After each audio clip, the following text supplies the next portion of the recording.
السلام علیکم ورحمۃ اللہ وبرکاتہ۔ کیسے ہیں آپ سب لوگ؟ امید ہے کہ آپ جہاں کہیں بھی ہوں گے خیر و عافیت سے ہوں گے۔ جناب، آج ہم آپ کے پاس جو ایک وظیفہ لے کر آ رہے ہیں وہ سورۃ تغابن کا ہے۔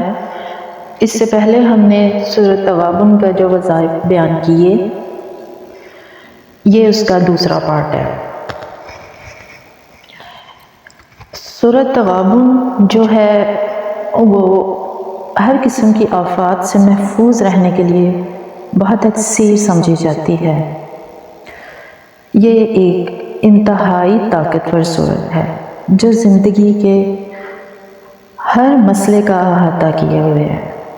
اگر ہم یہ کہیں کہ اگر ہم سورۃ تغابن کو اپنا اوڑھنا بچھونا کر لیں تو ہمارے لیے کافی ہوگا۔ ہر مسئلے کا حل اسی ہی سورت کے اندر ہے، ہر پریشانی سے نجات اسی ہی سورت کے اندر ہے۔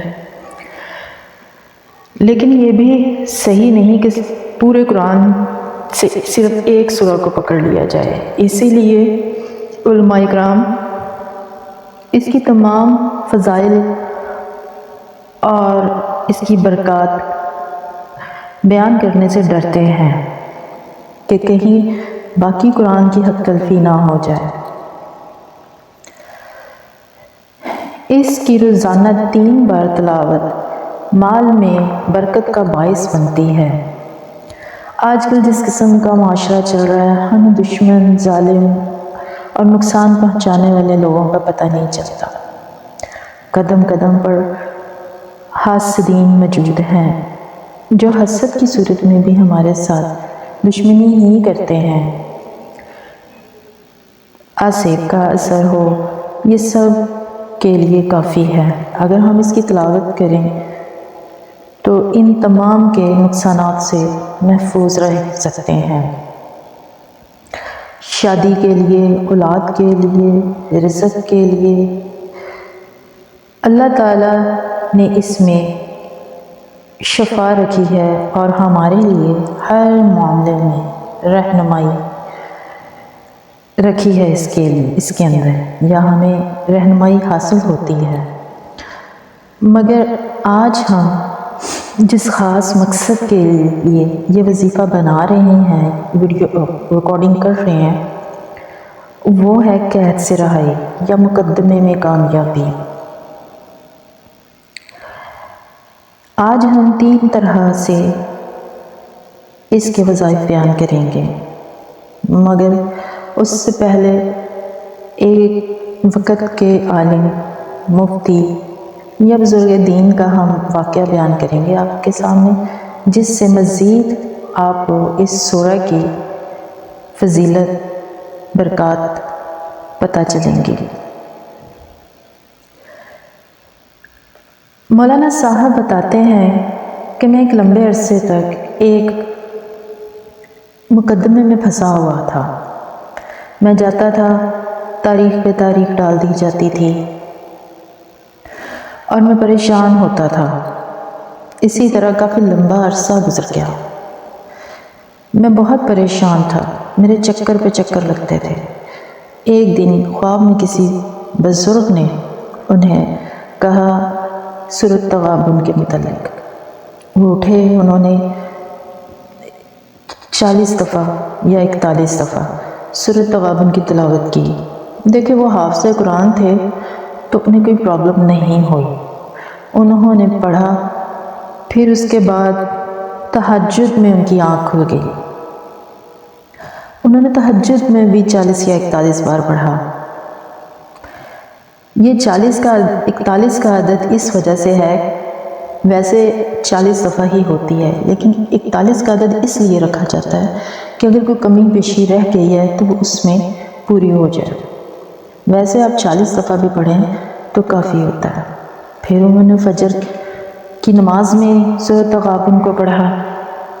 اب جب جانے کا وقت آیا تو انہوں نے پھر 40 دفعہ، 41 دفعہ یا 41 دفعہ پھر سورۃ تغابن کی تلاوت کی۔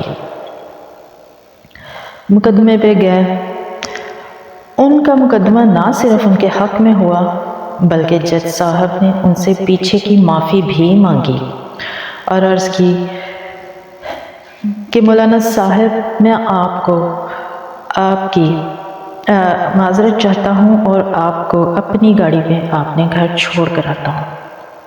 دیکھیں اللہ تعالیٰ نے عزت بھی دی، کامیابی بھی دی، تو کتنی بابرکت ہے یہ مقدمے میں کامیابی کے لیے۔ اسی ہی طرح سے اس کا ایک دوسرا وظیفہ ہے جو کہ کہیں لکھا نہیں ہوا، ہمارا آزمایا ہوا ہے کہ اس سورت کی تلاوت شروع کی جائے جس دن آپ کا مقدمہ ہے، وہ مقدمے پر جانے سے پہلے۔ تو آپ نے جب آیت نمبر 11 پہ آنا ہے، آیت ہے یہاں سے شروع ہوتی ہے ما اصاب اور اللہ بکل شیء علیم، اس کو آپ نے 71 ٹائم یعنی کہ 71 دفعہ پڑھ لینا ہے اور پھر سورت کمپلیٹ کر لینی ہے۔ اس کے بعد آپ مقدمے پہ جائیں، انشاءاللہ تعالی اللہ پاک آپ کو کامیابی عطا فرمائیں گے۔ یہ دوسرا وظیفہ ہے مقدمے میں کامیابی کے لیے۔ اب ایک جگہ اور لکھا ہوا تھا جو کہ اس کا تیسرا وظیفہ ہے۔ دیکھیں ہمیں کوئی لالچ نہیں ہوتا کہ اس طرح سے کریں، ایک ٹائم میں ایک ہی وظیفہ دیں۔ ہماری مقصد یہ ہوتا ہے کہ جو علم یا نالج ہمارے پاس ہے وہ آگے منتقل ہو جائے، اسی لیے ہم زیادہ سے زیادہ ویڈیو کی لالچ نہیں کرتے۔ ہم ایک ہی میں، میری کوشش یہ ہوتی ہے کہ میں ایک ہی مقصد کے جتنے وظائف ہیں وہ بیان کر دوں۔ جیسے مقدمے میں کامیابی کے میں نے 2 وظائف آپ کو بتا دیے ہوئے ہیں، اب آخری جو ہے وہ میں بتانے جا رہی ہوں آپ کو۔ یہ تھوڑا سا ہے لیکن آسان ہے۔ اس میں بھی آپ نے جس دن آپ کے مقدمے کی تاریخ ہے اس دن آپ نے یہ سورت پڑھنی ہے، اور اسی ہی آیت پر جو ابھی پہلے میں نے کہی ہے 11 نمبر آیت، اس پر جب آپ نے پہنچنا ہے تو اسی آیت کو، اس آیت مبارکہ کو آپ نے 1100 مرتبہ تکرار کرنا ہے، یعنی کہ 1100 مرتبہ آپ نے پڑھنا ہے، اور اس کے بعد جو ہے وہ آپ نے سورہ کمپلیٹ کر دینی ہے۔ حسب توفیق صدقہ ضرور دیا کریں، چاہے وہ 1 روپیہ ہی ہے، جب بھی کوئی وظیفہ شروع کرے، اس سے خیر و برکت زیادہ ہوتی ہے۔ تو انشاءاللہ تعالیٰ آپ یہ کریں، ان میں سے جو آپ کو زیادہ آسان و مناسب لگتا ہے۔ ہر وظیفے کے اندر شفا ہے، ہر وظیفے کے اندر شفا ہے، ہر وظیفے کے اندر شفا ہے۔ میرے رب کے کلام میں شفا ہی شفا ہے۔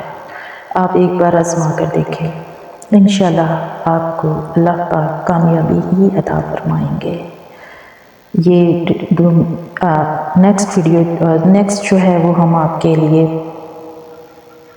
تیسرا پارٹ اس کا لے کر آئیں گے، سنیے گا ضرور۔ وہ جو ہے وہ بھی اسی ہی طرح سے ایک کامیابی کے لیے ہے، تو ہمیں دعاؤں میں یاد رکھیے گا۔ میرے چینل کو لائک سبسکرائب کریں اگر آپ کو میری یہ ویڈیو پسند آئی ہے، تو دعاؤں میں یاد رکھیے گا۔ السلام علیکم۔